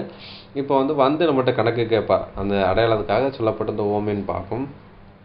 அப்போ இங்கே தாளந்து உண்மையில் முதல்ல என்ன சொல்கிறாங்க 10 தாளந்து சொல்ல 5 தாளந்துங்கிற விஷயம் சொல்கிறான்னு பார்க்கும். 5ங்கிற விஷயம் என்ன மீட்கும் பொருளை அடையாளப்படுத்து. இன்னொன்று பார்த்தீங்கன்னா புதிய சிருஷ்டியை அடையாளப்படுத்த பார்க்கும். புதிய சிருஷ்டியாக மாறுறதுக்கு உபதேசத்தை யார்கிட்ட கொடுத்தான்னு பார்த்தீங்கன்னா நம்ம ஆண்டவராகிய இயேசு கிறிஸ்து நம்மள்கிட்ட கொடுக்குறாரு சொல்லப்பட்டிருக்கு. 5ங்கிற புதிய சிருஷ்டி. 2ங்கிற விஷயம் எதுன்னா சத்தியத்தை அடையாளப்படுத்து. 1 தாளந்துங்கிறது பிதாவாய் தேவனை ஒரு அடையாளப்படுத்துற விதமாக இருக்குன்னு பார்க்கும். இது ஒரு விஷயம். 5ங்கிற விஷயத்தை எதை அடையாளப்படுத்திங்கன்னா இங்கே தாளந்து ஊழியர்களுக்கு கொடுக்குறதுனா தாளந்தை அடையாளப்படுத்துன்னு பார்க்கும். புதிய சிருஷ்டியை உருவாக்குற விஷயத்தை அடையாளப்படுத்துன்னு பார்க்கும். அப்போ புதிய சிருஷ்டியை உருவாக்குறதுக்கு கொடுக்கப்பட்ட தாளந்தினுடைய இது சொல்ல பார்த்தீங்கன்னா 5 தாளந்துன்னு சொல்லி ஒரு ஸ்டார்ட் பண்ணுறான்னு பார்க்கும். அதே மாதிரி பார்த்தீங்கன்னா 5 ஏர்மாடுங்கிறது விஷயத்தை குறித்து சொல்லிருப்பாரு. அதே மாதிரி சமய ஸ்ரீகிட்ட 5 புருஷர்களுங்கிறான விஷயம் சொல்லுவாருன்னு பார்க்கும். அதே மாதிரி ஊமையில் நிறைய விஷயங்கள் 5 சொல்லி நிறைய விஷயங்கள் சொல்லியிருப்பாருன்னு பார்க்கும். பழைய ஏற்பாடில் பார்த்தீங்கன்னா 5 ஆகமுகம் தோரா விஷயத்தை அடையாளப்படுத்துன்னு பார்க்கணும். அப்போ வந்துட்டு அது அந்த 5 ஆகமத்தில் தான் நியாயப்பிரமாண கட்டளை இருக்குங்கிற விஷயம் சொல்லப்படுதுன்னு பார்க்கும். அப்போ 5 ஆகமத்தில் நியாயப்பிரமாண கட்டளை இருக்குது. அதுதான் ஒரு மனுஷனை புதிய சிருஷ்டியாக மாத்திர சொல்கிறத ஒரு விஷயத்தை அவங்களுக்கு கொடுத்தான்னு பார்க்கும். அது புதிய ஏற்பாடில் அது 2 கற்பனையாக மாற்றப்படுற விஷயத்தை அடையாளப்படுத்துன்னு பார்க்கும். விஷயம் அடையாளப்படுத்துது. அப்போ 5ங்கிற விஷயத்தை எதை அடையாளப்படுத்தினா புதிய சிருஷ்டி அடையாளப்படுத்துன்னு பார்க்கும். அதே மாதிரி பார்த்தீங்கன்னா நம்மளுடைய கைகள் விரலில் வலது கையில் 5 விரல்கள், இடது கையில் 5 விரல்கள், வலது காலில் 5 விரல்கள், இடது காலில் 5 விரல்கள்னு பார்க்கும். அப்போ விரல்களை எதை அடையாளப்படுத்தினா கை விரல்களை எதை அடையாளப்படுத்தினா கிரியை அடையாளப்படுத்துன்னு பார்க்கும். இப்போ கைகளில் இருக்கிற விரல்களும் காலில் இருக்கிற விரல்களையும் வெட்டிட்டான்னு பார்த்தீங்கன்னா நம்மளால் எந்த வேலையும் செய்ய முடியாதுன்னு பார்க்கும். இப்போ கை விரல்களை வெட்டிட்டான்னா நம்மளுக்கு எந்த ஒரு பொருளை தூக்க முடியாது, ஒரு எழுத முடியாது, எந்த வேலையும் செய்ய முடியாதுன்னு பார்க்கும். அப்போ கை விரல்களை எடுக்கிறது ஒன்று தான், முழங்கைக்கு அப்புறம் கையை வெட்டி போடுறது ஒன்று தான் பார்க்கும். அப்போ பார்த்தீங்கன்னா இந்த முழங்கைக்கு அப்புறம் இருக்கிற ஒரு விஷயம் என்னென்னா விரல்களை வச்சு தான். அந்த விரல்கள் இல்லாட்டினா அந்த கையை இருக்கிறதுக்கு கை இருந்து பிரோஜனம் இல்லைன்னு பார்க்கும். இன்னொன்று பார்த்தீங்கன்னா அந்த விரலில் வெட்டிட்டோன்னா எப்படி இருக்குன்னு பார்த்தீங்கன்னா குஷ்டரோகிகள் என்ன செய்யுது, விரலாம் சுருங்கி மொட்டையாக இருக்கும் பார்க்கும், அவங்களால வாழ்றது ரொம்ப கஷ்டம்னு பார்க்கும். அதே மாதிரி இது என்னன்னு பார்த்தீங்கன்னா, புதிய சிருஷ்டியாக மாறணும்னா 5 விரல்கள், வலது கையில் 5 விரல்கள், இடது கையில் 5 விரல்கள். எதை ஏற்படுத்தினா அது புதிய சிருஷ்டி கிரியையில் நமக்கு கிரியை காட்டி தான் நம்ம புதிய சிருஷ்டியாக மாற முடியும்னு சொல்லப்படுதுன்னு பார்க்கும். அதே மாதிரி பார்த்தீங்கன்னா கால் விரல்களில் வந்துக்கிட்டு 5 10 விரல் இருக்குன்னு பார்க்கும். இந்த கால்கள் இருக்க விரலை வெட்டிட்டான்னா நம்மளால் ஒழுங்காக ஒரு ஓட முடியாது, நடக்க முடியாதுன்னு பார்க்கும். அப்போ நம்ம வந்துக்கிட்டு விரல்கள் எடுத்தோன்னு வைங்களேன், அதாவது என்னென்னா ஒரு ரோபோ பொம்மை மாதிரி தான் இருப்போம். பிடிச்சி தள்ளி விட்டாலும் கீழே விழுந்துருவோம். அப்போ நம்மளை வந்துட்டு இந்த எர்த்தில் அந்த பூமியில் வந்து ஸ்டெஃபானா நிற்கிறதுக்கு எது உதவியாக இருக்குன்னு பார்த்தீங்கன்னா கால் விரல்கள் தான் உதவியாக இருக்குன்னு பார்க்கும். அதுதான் இருக்குது. கால் விரல்கள் இல்லாட்டினா நம்மளால் சரியான நம்மளால் நடக்கையோ ஓடையோ நம்மளோட வேலைகளை வந்து துரிதாமல் செய்ய முடியாதுன்னு பார்க்கும். விரல்கள் வந்துட்டு கால்களில் ரொம்ப அவசியமாக இருக்குன்னு பார்க்கும். அப்போ கால் விரல்கள் அந்த 5 எதை வெளிப்படுத்துன்னு பார்த்தீங்கன்னா நடக்கையை அடையாளப்படுத்துன்னு பார்க்கும். அப்போ புது சிருஷ்டியாக மாறன்னா பார்த்தீங்கன்னா நம்மளுடைய நடக்கை வந்துக்கிட்டு சீராக இருக்கணும், அது சத்தியத்துக்கு இசைவாக இருக்கணும். அப்படி சத்தியத்துக்கு இசைவாக இருந்தால் தான் நம்மளுடைய வாழ முடியும்னு பார்க்கணும். அப்போ கை விரல்கள் 5 10 விரல்களும், கால் விரல் 5 10 விரல்களும் கிரியையை நடக்கையை அடையாளப்படுத்து நம்மளோட புதிய சிருஷ்டியாக மாற ஒரு விஷயத்தை இதை அடையாளப்படுத்துன்னு பார்க்கும். இதான் ஒரு விஷயம். அடுத்தபடியாக அன்புக்குரிய சகோதரர்களே, நம்பர் 6 அப்படின்னு பார்த்தீங்கன்னா அந்த நம்பர் 6 வந்துட்டு பூரணத்தை அடையாளப்படுத்துன்னு பார்க்கும். சிலர் என்ன சொல்லுவாங்க பார்த்தீங்கன்னா, வேதமனார்கள் 6 நம்பர் அபூர்வம் என்கிறான விஷயம் சொல்லுவாங்க பார்க்கும். அது ஒரு தவறான ஒரு கண்ணோட்டமாக இருக்குன்னு பார்க்கும். அப்படின்னு பார்த்தீங்கன்னா அபூர்வங்கிற விஷயம் எதை அடையாளப்படுத்திங்கன்னா அது வடமொழி சொல்லுன்னு பார்க்கும். ஆ என்றால் அச்ச என்று பொருள் பார்க்கும். பூர்வம் என்றால் முன்னோர் இல்லைன்னா முன்பு என்று பொருள் பார்க்கும். அப்போ அபூர்வம் என்றாலே என்னென்னா முன்பு இல்லாத அப்படிங்கிற விஷயத்தை சொல்லப்படுதுன்னு பார்க்கும். ஏன் வந்துக்கிட்டு பார்த்தீங்கன்னா இந்த 6ன்னு வந்துட்டு அபூர்வம் என்று சொல்கிறாங்கன்னா வந்துக்கிட்டு பார்த்தீங்கன்னா ஆதாம் வந்துட்டு 6ஆம் நாள் படைக்கப்பட்டானா, ஆனாலும் அவன் வந்துட்டு பாவத்தில் விழனால அபூர்வமாய் போயிட்டாங்கிறான விஷயம் சொல்லுவாங்கன்னு பார்க்கும். அப்படி கிடையாது. 6ஆம் நாளில் தேவன் அந்த ஆதாமை படிக்கும் போச்சுல பூரணமாக தான் படித்தார். அவன் எப்போவும் வந்துட்டு அபூர்வம் மாறினான், பாவம் செஞ்சதுக்கப்புறம் தான் அபூர்வம் மாறினான்னு பார்க்கும். இப்போ அபூர்வம் என்று பார்த்தீங்கன்னா அது வந்துட்டு முன்பு போல அப்படின்னு இருக்கு. அப்போ பூர்வம்ங்கிறது சொன்னால் முன்புன்னு சொல்லிருக்கு. அதுதான் வேதத்தில் என்னன்னா பூர்வத்திலே அப்படின்னா முன்பு அப்படின்னு சொல்லி சொல்லப்படுறது தான் பூர்வத்திலேன்னு சொல்லப்படுறது பார்க்கும். அவன் தேவன் சிருஷ்டிக்கும் போதுல பார்த்தீங்கன்னா ஆதாமி சிருஷ்டிக்கும் போதுல அபூர்வமாக சிருஷ்டிக்கல, பூரணமாக தான் சிருஷ்டித்தான்னு பார்க்கும். அப்போ வந்துட்டு 6ஆம் நாளில் பர்ஃபெக்டாக சிருஷ்டிக்கார். பூரணங்கிற பர்ஃபெக்டாக இருக்குன்னு சொல்ல வெரி குட் சொல்லப்பட்டிருக்கு. அப்போ தேவனுடைய பார்வையில் வந்து 6 நாள் முடிச்சுட்டு 7ஆம் நாள் தான் என்ன பண்ணுறா பார்த்தீங்கன்னா 7ஆம் நாள் தேவனுடைய பார்வையில் 7ஆம் நாள் தான் ஆதாமுக்கு முதல் நாள் இருக்குன்னு பார்க்கும். ஆதாம் இந்த முதல் நாளில் தான் என்ன பண்ணுறான் பார்த்தீங்கன்னா அந்த 1000 வருஷத்துக்குள்ளே தான் நினச்சிடாது அவன் வந்துட்டு பாவத்தில் விழுந்தான்னு பார்க்கும்.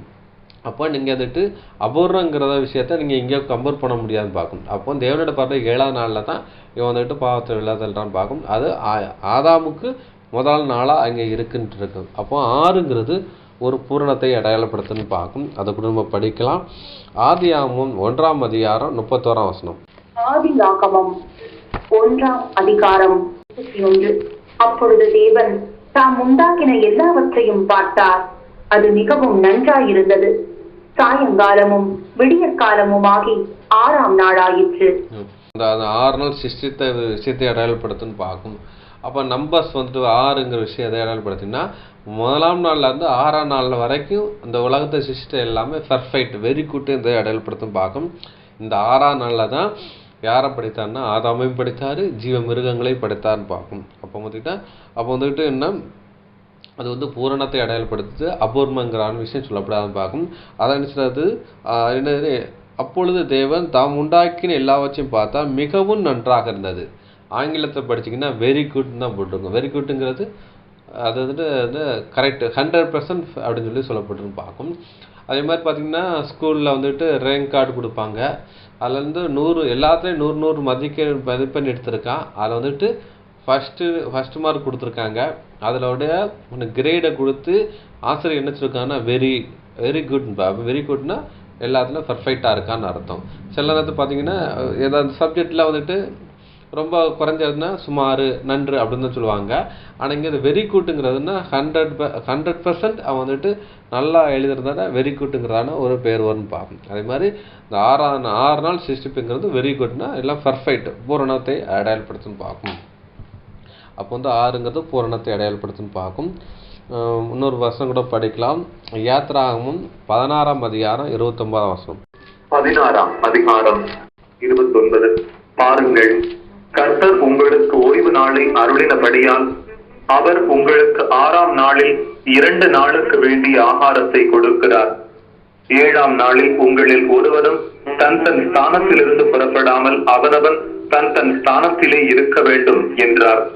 வனாந்தர பிரயாணத்தில் அவங்களுக்கு மன்னா கொடுக்கப்படுது. அப்போ வந்துட்டு ஓய்வு நாளில் வந்து என்ன செய்யறது, தன்னுடைய வேலைக்காக எங்கேயுமே போயிடக்கூடாது, சாப்பாடுக்காக எங்கேயும் வெளியே போயிடக்கூடாது, ஓய்வு நாளை வந்துட்டு சத்தியத்தை தியானிக்கணுங்கிற விஷயத்தை அங்கே ஏற்பாடு பண்ணியிருந்தான்னு பார்க்கும்.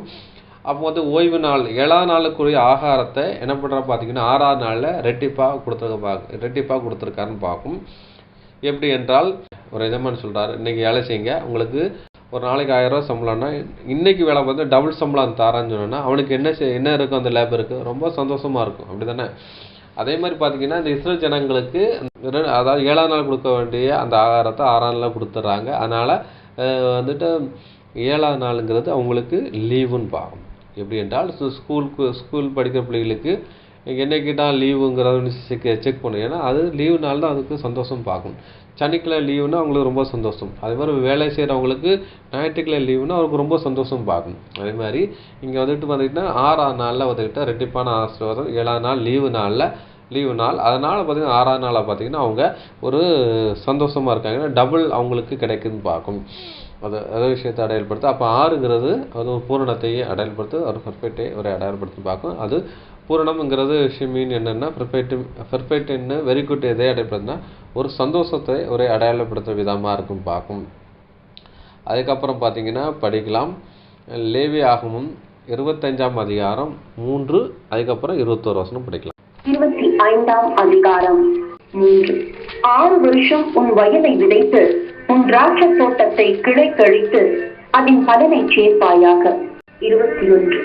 நான் 6ஆம் வருஷத்தில் உங்களுக்கு ஆசீர்வாதத்தை அனுக்கிரகம் பண்ணுவேன், அது உங்களுக்கு 3 வருஷத்தின் பலனை தரும். இப்போ பார்த்தீங்கன்னா இங்கே நியாயப்பிரமாண கட்டளை உங்களுக்கு சொல்லப்பட்ட என்னன்னா 6 வருஷம் உங்கள் வேலை செய்யலாம், 7ஆம் வருஷம் ஓய்வு நாள்னு சொல்லப்பட்டிருக்கு. 6 வருஷம் உன் வயலை விதைத்து திராட்சை தோட்டத்தை கிளைகளை கழித்து அதன் பலனை சேர்ப்பார். அப்போ அந்த 6 வருஷம் இருந்துச்சாங்க அவங்க சாப்பாடுக்குரிய காரியங்கள்லாம் செய்யணும். அதுக்கு விஷயம் சொல்கிறாரு. 21ஆம் வருஷம் பார்த்தீங்கன்னா, நாம் 6ஆம் வருஷத்திலே உனக்கு ஆசீர்வாதத்தை அனுகிரகம் பண்ணி அது உனக்கு 3 வருஷத்தை பலனை தரும். இந்த 3 வருஷங்கிற விஷயத்தை என்ன 7ஆவது வருஷத்துக்குள்ளே அந்த பலனை கொடுக்கும். அதுக்கப்புறம் பார்த்தீங்கன்னா 8ஆம் வருஷத்துக்குள்ளேயும் பலனை கொடுக்கும். 3 வருஷம்னு பார்க்கணும்.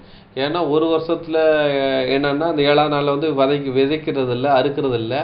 அப்படி பார்த்தீங்கன்னா அவங்களுக்கு ஆகாரம் இருக்காது. அதனால் பார்த்தீங்கன்னா 7ஆம் நாளில் நீங்கள் 7ஆம் வருஷம் விதைச்சாதான் அனுப்பிச்சது 8ஆம் வருஷம் தான் அறுக்க முடியும். ஆனால் வந்துட்டு 8ஆம் வருஷம் சாப்பிட்றதுக்காக அனுப்பிச்சது 6ஆம் வருஷத்தில் அனுப்பிச்சதுன்னா 7ஆம் வருஷத்துக்குள்ளேயும் 8ஆம் வருஷத்துக்குள்ளேயும் அந்த ஆசீர்வாதத்தை கொடுக்கான்னு பார்க்கணும். அப்போ வந்துட்டு ரெட்டிப்பான ஆசீர்வாதத்துக்கு ட்ரிபிள் மடங்கு ஆசீர்வாதத்தை 6ஆம் வருஷத்துல அவங்களுக்கு என்ன பண்ணுறான்னு பார்த்தீங்கன்னா அவங்களுக்கு அவங்க கையின் பிரயாசத்தை கொடுக்காரு. விதை அவங்களுடைய கோதுமை விளைச்சல்கள், அதுக்கப்புறம் பார்த்தீங்கன்னா அவங்களுக்கு எண்ணெயாக இருந்தாலும் ஒளிவை எண்ணெயாக இருந்தாலும் சரி எல்லாமே அவங்களுக்கு ட்ரிபிள் மடங்கு அங்கே கிடைக்குன்னு பார்க்கணும். அப்போது 6ஆம் வருஷத்தில் வந்துக்கிட்டு ட்ரிபிளாக கிடைக்கும்ச்சு என்னச்சு அவங்களுக்கு சந்தோஷம் தானே. அப்போன்னு பார்த்தீங்கன்னா அங்கே பூரணம் இருக்குது. அப்போ இங்கே வந்து பூரணமாக என்ன பண்ணுறது அவங்களுக்கு கிடைக்கப்பட்டது ட்ரிபிள் இது கிடைக்குன்னு பார்க்கும். பூரணம்ங்கிறான ஒரு விஷயத்தை இங்கே அடையாளப்படுத்துன்னு பார்க்கும். 6ஆம் வருஷத்தில் பூரணமான அவங்களுக்கு ஒரு விளைச்சல் அங்கே கிடைக்குதுங்கிற விஷயம் சொல்லப்படுதுன்னு பார்க்கும். அடுத்தபடி அன்புக்குரிய சகோதரர்களே படிக்கலாம். என்னாகும் 35ஆம் அதிகாரம் 15ஆம் வசனம். 35ஆம் அதிகாரம் 15. கை பிசகாய் ஒருவனை கொன்றவன் எவனோ அவன் அங்கே ஓடி போயிருக்கும் படிக்க அந்த 6 பட்டணங்களும் இஸ்ரவேல் புத்திரருக்கும் உங்கள் நடுவே இருக்கும் பரதேசிக்கும் அந்நியனுக்கும் அடைக்கல பட்டணங்களால் இருக்க வேண்டும். இப்போ பார்த்தீங்கன்னா நியாயப்பிரமாண கட்டளை கொடுக்காரு. அங்கே வந்துட்டு கொலை செய்யக்கூடாது அந்த மாதிரிலாம் கொடுத்துருக்காரு. கை பிசைக்கா தெரியாமல் ஒருத்தனை போய் கொலை பண்ணிட்டாங்கன்னா அதாவது கோடாரி வச்சு வெட்டப்பட்டு அதை வந்து பிடுங்கி போய் ஒருத்தன் தலையில் அடித்து செத்து போயிட்டாங்கன்னா அவங்க உறவினர் வந்து அதை கொல்ல வருவாங்க. அப்படி வரமுச்சு பார்த்தீங்கன்னா இவன் வந்துட்டு அடிச்சது அடைக்கல பட்டணத்தில் போகணும்னு பார்க்கும். அந்த அடைக்கல பட்டணம் வந்துக்கிட்டு பார்த்தீங்கன்னா 6 அடைக்கல பட்டணங்கள் அவங்களுக்கு இருக்கணுங்கிற விஷயம் சொல்லப்படுதுன்னு பார்க்கும். அங்கே போய் நினைச்சது அவன் வந்துட்டு தாவரிப்பான், அவன் வந்துட்டு ஜீவன் பிழைக்கப்படுற விஷயத்தை அடையாளப்படுத்துன்னு பார்க்கும். சப்போஸ் இந்த 6 அடைக்கல பட்டணம் இல்லைன்னு வைங்களேன், இப்போ கைப்பிசைக்க தெரியாமல் வந்துட்டு இந்த மாதிரி ஒருத்தனை கொண்டுட்டான்னு வைங்களேன், அவன் வந்துட்டு நினைச்சது அவனும் கொல்லப்படணும்னு பார்க்கும். அவன் வந்து மரணிக்க வேண்டிய ஒரு சூழ்நிலை இருக்கான்னு பார்க்கும். இப்போ இந்த 6 அடைக்கப்பட்ட இருக்கிறனால அவனுக்கு என்ன ஆகும் பார்த்தீங்கன்னா ஜீவன் அவனுக்கு கிடைக்கிறது. அவன் என்ன பண்ணுறான் பார்த்தீங்கன்னா ஒரு உயிர் பிச்சை கிடைச்சி அடிச்சிடாது அந்த பட்டணத்தில் சுகமாக ஒரு வாழ்கிறான்னு பார்க்கும். அப்போ வந்துட்டு கைப்பிசக்கா ஒருத்தன் பாவம் தவறாக கொலை செய்ய முடிச்சு பார்த்தீங்கன்னா அந்த அவனுக்கு மைண்டில் என்னென்னா அந்த அடைக்கலப்பட்டணும் 6 அடைக்கப்பட்டு விளையாட்டு போய் தஞ்சை பூந்துருவான்னு பார்க்கும். இதான் ஒரு விஷயத்தை அடையாளப்படுத்துன்னு பார்க்கும். அப்போ பார்த்தீங்கன்னா அந்த பாவிக்கு இப்போ பாவம் செஞ்ச கைப்பிசக்கா செஞ்ச பாவம் செஞ்சவனுக்கு அவனுடைய கண்களுக்கு முன்பாக 6 அடைக்கப்பட்டான் இருக்கு. ஏன்னா அவன் ஜீவன் பெறுறது, அவனுக்கு ஜீவன் கிடைக்கிறது என்ன அவனுக்கு சந்தோஷம் தானே. அவனுக்கு பார்த்தீங்கன்னா அவனுடைய ஜீவன் பூரணமாக காக்கப்படுற விஷயத்தை அடையாளப்படுத்துன்னு பார்க்கணும்.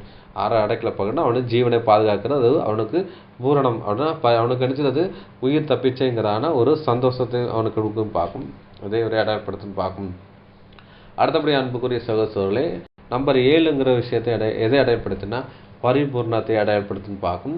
6 நம்பர் பூரணம் என்றால் 7வது பரிபூர்ணங்கிற விஷயத்தை பார்க்கும். இது படிச்சலாம். ஆதியாகமம் 41ஆம் அதிகாரம் 29-47 படிக்கலாம். 41ஆம் அதிகாரம் 29.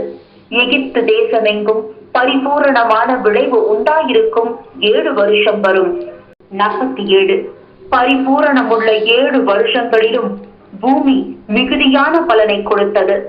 எங்க சொல்லப்பட்டிருக்கு 29ல எகிப்து தேசமெங்கும் பரிபூர்ணமான விளைவு உண்டாயிருக்கும் 7 வருஷங்களான்னு. விளைச்சல் வந்துட்டு 7 வருஷம் வந்துக்கிட்டு பரிபூர்ணம் உண்டாகுன்னு சொல்லி நினைச்சாரு. அவர் கண்ட சொப்பனத்துக்கு இங்கே வந்துக்கிட்டு பார்த்தீங்கன்னா இங்கே யோசப் வந்து விளக்கம் கொடுக்குறாரு. அதே மாதிரி அந்த சொப்பனம் வந்து இங்கே நிறைவேறுது. அதான் 47 வசனத்தை சொல்ல முடியல. பரிபூர்ணம் உள்ள 7 வருஷங்களுக்கும் பூமி மிகுதியான பலனை கொடுத்ததுன்றது. அப்போ வந்துட்டு இங்கே வந்துட்டு பூர்ணமான ஒரு விளைச்சல் எங்கே கொடுத்ததுங்கிற விஷயம் சொல்லப்படுதுன்னு பார்க்கும். அப்போ வந்துட்டு 7 வருஷம் வந்துட்டு அவங்களுக்கு பரிபூர்ணமான விளைச்சல் கொடுத்தது, அதை சேமிச்சாங்கன்னு பார்க்கும். ஒரு விஷயம் இருக்கு. அதில் வந்துட்டு பார்த்தீங்கன்னா 5ல் 1 நினச்சதா பார்த்தீங்கன்னா அவங்களுக்கு வந்துட்டு என்ன செய்றாங்கன்னா எகிப்தியர் வந்துட்டு அவங்கள்ட்ட வந்து கொடுத்தார்கள். ஏன்னா அவங்கள்ட்ட கொடுத்தாங்கன்னு பார்க்கும். அது 41-34. இப்படி பார்வன் செய்து தேசத்து மேல் விசாரணைக்கார வைத்து பரிபூர்ணம் உள்ள 7 வருஷங்களில் எகிப்து தேசத்தில் விளையும் விளைச்சலை 5ல் 1 பங்கை வாங்கும்படி செய்வீராகன்னு சொல்லப்பட்டிருக்கு பார்க்கணும். இப்போ பார்த்தீங்கன்னா அந்த எகிப்தில் நடந்த 7 வருஷம் இந்த வந்து பரிபூர்ண விளைச்சல் இருக்குது. அதில் வந்துட்டு 5ல் 1 வாங்கி சேமிப்பு கடையில் வச்சாங்கன்னு பார்க்கும். இது எதை அடையாளப்படுத்துன்னு பார்த்தீங்கன்னா இங்கே வந்துட்டு 7 சபையின் காலத்தில் வந்துக்கிட்டு என்ன பார்த்தீங்கன்னா சத்தியம் கிடைக்குது, பூர்ணமான சத்தியம் கிடைக்கி. இந்த 5ல் 1 நினச்சிடாங்க அதில் கொடுக்குற விஷயம்னா இங்கே 5ங்கிறது புதிய சிருஷ்டியை அடையாளப்படுத்துது. புதிய சிருஷ்டி என்ன பண்ணுற பார்த்தீங்கன்னா தன்னை பூர்ணமாக ஒப்பு கொடுக்குற விஷயத்தை அடையாளப்படுத்துன்னு பார்க்கும். அப்போ இந்த 7ங்கிறது ஒரு பரிபூர்ணத்தை அடையாளப்படுது. இது வந்து ராஜ்யத்துக்குரியான ஒரு கம்பரை அடையாளப்படுத்துது. 7 வருஷங்கிறது சபையின் காலத்தை அடையாளப்படுத்துது. சபையில் ஒரு பூர்ணமான ஒரு சத்தியம் கிடைக்கி அங்கே வந்துட்டு பார்த்தீங்கன்னா அங்கே புதிய சிருஷ்டியாக உருவாக்குற விஷயம் நடக்குன்னு பார்க்கும். அதே மாதிரி ராஜ்யங்கிற விஷயத்தை எதை இடன்னா 1000 வருஷங்கிறதுக்கு அப்புறம் நித்திய ராஜ்யம் சொல்லப்பட்டிருக்கு. 1000 வருஷங்கிறது ஒரு வந்து நியாய தீர்ப்பு நாள் ப்ளஸ் என்னன்னு பார்த்தீங்கன்னா சந்திப்பு நாள்னு சொல்லப்பட்டிருக்கு. இங்கே உலக ஜனங்களுக்கு என்ன ஒரு வாய்ப்புக்குள்ளே வராங்க பார்க்க. இவங்களுக்கு வந்துட்டு இவங்க 1000 வருஷமாக என்னது சத்தியம் உங்களுக்கு கொடுக்கப்படுது. இப்போ இவங்க புதிய சிருஷ்டி 5 மடங்கு எழுந்திருந்தாங்க. 5 ஒரு வெளிப்படு 5னா புதிய சிருஷ்டி அவர் மாறுற ஒரு விதத்தை அடையாளப்படுது. சத்தியத்தை கேட்டாலும் சத்தியத்துக்கு 5% நினைச்சது அவங்களுக்கு கொடுக்க ஒரு விஷயத்தை அடையாளப்படுத்துன்னு பார்க்கும். அவங்க புதிய சிருஷ்டியாக மாற ஒரு விஷயத்தை அடையாளப்படுத்துன்னு பார்க்கும். இங்கே வந்துட்டு 7 வருஷத்தை என்ன சொல்லப்பட்டிருக்குன்னா பரிபூர்ணமான விளைச்சல் சொல்லப்பட்டு பார்க்கும். அந்த 7 வருஷம் பரிபூர்ணத்தை இதை அடையாளப்படுத்துகிற விதமாக இருக்குன்னு பார்க்கும். அடுத்தபடி அன்புக்குரிய சகோதரர்களே, இந்த 7 வருஷத்தை ராஜ்யத்துக்கும் ஒரு அடையாளமாகவும் பழைய ஏற்பாட்டில் வந்துட்டு ஒரு விடுதலை நாளாகவும் கொண்டாடினாங்கிற விஷயம் சொல்லப்படுது. அந்த 7ஆவது நாளை வந்துட்டு ஓய்வு நாளையும் அடையாளப்படுத்து. 7ஆம் நாள் ஓய்வு நாள் அது மாதிரி 7ஆம் மாதம் வந்துட்டு ஒரு ஓய்வு மாதமாக அனுசரிக்காங்க. 7ஆம் வருஷத்தை ஓய்வு வருஷமாக அணுகிருக்காங்க. 7 49 50ஆம் வருஷம் ஜூபிலி ஆண்டு ஓய்வு வருஷமாக அவர் அனுசரித்தாங்க பார்க்க. இதெல்லாம் வந்து ராஜ்யம் 1000 வருஷம் கிங்டம்த்தை அடையாளப்படுத்தும். 1000 வருட அரசாட்சி அடையாளப்படுத்துகிற ஒரு விதமாக இருக்கு பார்க்க. ஒரு பரிபூர்ணமான ஒரு விளைச்சலையும் சத்தியம் கொடுக்குற விஷயமும் தன்னை பரிபூர்ணமாக ஜனங்கள் ஒப்பு கொடுக்க ஒரு விஷயத்தை இதை அடையாளப்படுத்தணும் பார்க்கும். அது கூட படிக்கலாம். உபாகமம் 15ஆம் அதிகாரம் 12ஆம் வசனம். 15ஆம் அதிகாரம் 12. உன் சகோதரனாகிய எபிரேய புருஷனாகிலும் எபிரேய ஸ்திரீயாகிலும் உனக்கு விலைப்பட்டால் 6 வருஷம் உன்னிடத்தில் சேவிக்க வேண்டும். 7ஆம் வருஷத்தில் அவனை விடுதலை பண்ணி அனுப்பி விடுவாயாக. அப்போ பார்த்தீங்கன்னா யாராட்டும் அடிமைப்பட்டுதாங்கன்னா, அது எப்படி புருஷனாக இருந்தாலும் சரி, எந்த ஸ்திரீயாக இருந்தாலும் சரி, ஒருத்தருக்கு அடிமையாக வேலைக்காரனாக இருந்தாங்கன்னா 6 வருஷம் உன்னிடத்தில் சேவிக்க வேண்டும். 7ஆம் வருஷம் விடுதலை பண்ண வேண்டும்னு சொல்லப்பட்டிருக்கு. அப்போ விடுதலை பண்ணவங்களுக்கு என்ன இருக்கும் பார்த்தீங்கன்னா, ஒரு பரிபூர்ண ஒரு சந்தோஷமும் ஒரு டெலிவரன்ஸும் அங்கே இருக்குன்னு பார்க்கணும். அவங்களும் சந்தோஷப்பட்டிருப்பாங்கங்கிற விஷயம் சொல்லப்படுதுன்னு பார்க்கும். அதுக்கப்புறம் அவங்க வந்து விடுதலை பண்ண முடிச்சு வெறுமையை அனுப்பக்கூடாது. அனுப்பிச்சது அவங்க ஆட்டு மந்தையிலையும் களத்திலையும் ஆலயத்திலையும் தாராளமாக எடுத்து கொடுக்கணும் அப்படின்னு சொல்கிறாங்க பார்க்கும். அவனை என்ன செய்கிறாங்கன்னா, ஆடு மாடு அவனுக்கு தேவையெல்லாம் சந்திக்கப்பட வேண்டும் அப்படிங்கிற சொல்லப்படுது. அப்போ அந்த தேவையெல்லாம் சந்திக்க போச்சு பார்த்தீங்கன்னா அவனுக்கு ஒரு பரிபூர்ண ஆனந்தம் பேரின்பம் அவனுக்கு கிடைச்சிருக்குன்னு பார்க்கும். இதான் ஒரு விஷயத்தை அடையாளப்படுத்தி பார்க்கும். அப்போ 7ஆம் நாளில் ஒரு பரிபூர்ண ஆனந்தம் கிடைச்சிருக்கு, விடுதலை கிடைச்சிருக்கு அவனுக்கு வரும். அது போக இவனுக்கு ஆடு மாடுகள் அவனுக்கு கொடுக்கப்பட்டிருக்கும். அதுக்கப்புறம் பார்த்தீங்கன்னா அவனுக்கு திராட்சை ரசங்கள் அவனுக்கு அதுக்கப்புறம் கோதுமையெல்லாம் அவங்களுக்கு கொடுக்கப்படுங்கிற விஷயம் சொல்லப்படுதுன்னு பார்க்கும். அந்த 7ஆம் நாள் அங்கே விஷயம் பார்த்தீங்கன்னா அங்கே வந்துட்டு பார்த்தீங்கன்னா கடன் எல்லாம் தள்ளுபடி ஆகப்படுறதுன்னு பார்க்கும். இப்போ விவசாய கடனில் தள்ளுபடி ஆகமிச்சு விவசாயிகளுக்கு இருந்துச்சு ஒரு சந்தோஷமாக இருக்கும்ல, அதே மாதிரி பார்த்தீங்கன்னா அங்கே கடன்கள் தள்ளிவிடப்பட்டதுங்கிற விஷயம் சொல்லப்படுதுன்னு பார்க்கும். அதை கூட படிக்கலாம். நெகேமியா 10ஆம் அதிகாரம் 31ஆம் வசனம். 10ஆம் அதிகாரம் 31. தேசத்தின் ஜனங்கள் ஓய்வு நாளிலே சரக்குகளையும் எந்தவித தானிய தவசத்தையும் விற்கிறதற்கு கொண்டு வந்தால் நாங்கள் அதை ஓய்வு நாளிலும் பரிசுத்த நாளிலும் அவர்கள் கையில் கொள்ளாதிருப்போம் என்றும், நாங்கள் 7ஆம் வருஷத்தை விடுதலை வருஷமாக்கி சகல கடன்களையும் விட்டு விடுவோம் என்றும் ஆணையிட்டு பிரமாணம் பண்ணினார்கள். அப்போ தான் ஓய்வு நாளை வந்துட்டு நாங்கள் பரிசுத்தமாக அனுசரிப்போம். நாங்கள் எந்த வேலையும் செய்ய மாட்டோம். அதுக்கப்புறம் 7ஆம் வருஷத்தில் விடுதலை வருஷத்தை இருக்குது, அதை வந்து நாங்கள் கடனை எல்லாம் தள்ளுபடி வைப்போம் என்று இது பண்ணாங்க. அவங்க வந்துட்டு ஆணையிட்டாங்கங்கிற விஷயம் சொல்லப்படுதுன்னு பார்க்கும். அப்போ வந்துட்டு 7ஆம் வருஷத்தில் வந்து கடனை தள்ளுபடி பண்ணிட்டு அவங்களுக்கு என்ன இருக்கும், ஒரு சந்தோஷமும் ஒரு பேர் ஆனந்தமாக இருக்குன்னு பார்க்கும். அப்போ ஒரு பரிபூர்ணமான ஒரு சந்தோஷம் அங்கே கிடைச்சிருக்குன்னு பார்க்கும். இது ஒரு ராஜ்யத்துக்கு ஒரு நிழலாக இருக்குன்னு பார்க்கும். அடுத்தபடி அன்புக்குரிய சோதனை படிக்கலாம். யாத்ராகமம் 23ஆம் அதிகாரம் 12ஆம் வசனம். 23ஆம் அதிகாரம் 12. 6 நாள் உன் வேலையை செய்து 7ஆம் நாளிலே உன் மாடும் உன் கழுதையும் இளைப்பாறவும் உன் அடிமை பெண்ணின் பிள்ளையும் அந்நியனும் இளைப்பாறவும் ஓய்ந்திருப்பாயாக. பார்த்தீங்கன்னா 6 நாள் வேலை செய்யணும், 7ஆம் நாள் வந்து ஒரு லீவுன்னு சொல்லப்பட்டிருக்கு. என்ன சொல்றாருன்னா, 6ஆம் நாள் உன் வேலையை செய்து முடிச்சு 7ஆம் நாளே உன் மாடுகளும் உன் கழுதைகளும் இளைப்பாறவும் உன் அடிமை பெண்ணும் உன் பிள்ளைகளும் அந்நியரும் இளைப்பாறது ஓய்ந்திருக்க வேண்டியிருக்கு. இப்போ வந்து 7ஆம் நாளில் எதுக்கு 7ஆம் நாளில் யாருக்கெல்லாம் ரெஸ்ட்டுன்னா, அங்கே அந்த விவசாயத்துக்கு பயன்படுத்துகிற அந்த ஆடுகளுக்கு ரெஸ்ட்டு, அதுக்கப்புறம் புதிய சுமைக்கிற கழுதைக்கு ரெஸ்ட்டு. அன்னைக்கு பார்த்தீங்கன்னா அடிமைகளுக்கு எந்த வேலையும் கிடையாது, அவங்க எந்த வேலையும் செய்யக்கூடாது. அப்போ அடிமைகளுக்கு நினச்சது 7ஆம் நாளில் ஒரு ரெஸ்ட் இருக்குன்னு பார்க்கணும். அப்போ பார்த்தீங்கன்னா அந்த டைமில் அங்கே எப்ரேயரில் குடியிருந்த அந்த அடிமைகளுக்கு வந்துட்டு 7ஆம் நாள் என்னைக்கு வரும், சனிக்கிழமை என்னைக்கு வரும், அன்னைக்கு ஃபுல் ரெஸ்ட், நம்மளுக்கு எந்த வேலையும் செய்ய வேண்டாம்.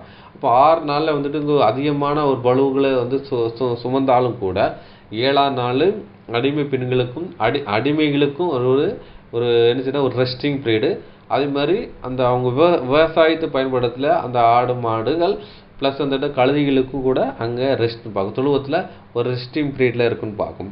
அப்போ அந்த ரெஸ்டிங் பீரியட் இருக்க முச்சு பார்த்தீங்கன்னா அவங்களுக்கு ஆடு மாடுகளுக்கும் சரி அடிமைகளுக்கும் ஒரு சந்தோஷம் பார்க்கும். அந்த சந்தோஷம் பீரியடு பரிபூர்ணமான ஒரு சந்தோஷம் உங்களுக்கு கிடைக்குன்னு சொல்லப்படுதுன்னு பார்க்கும்.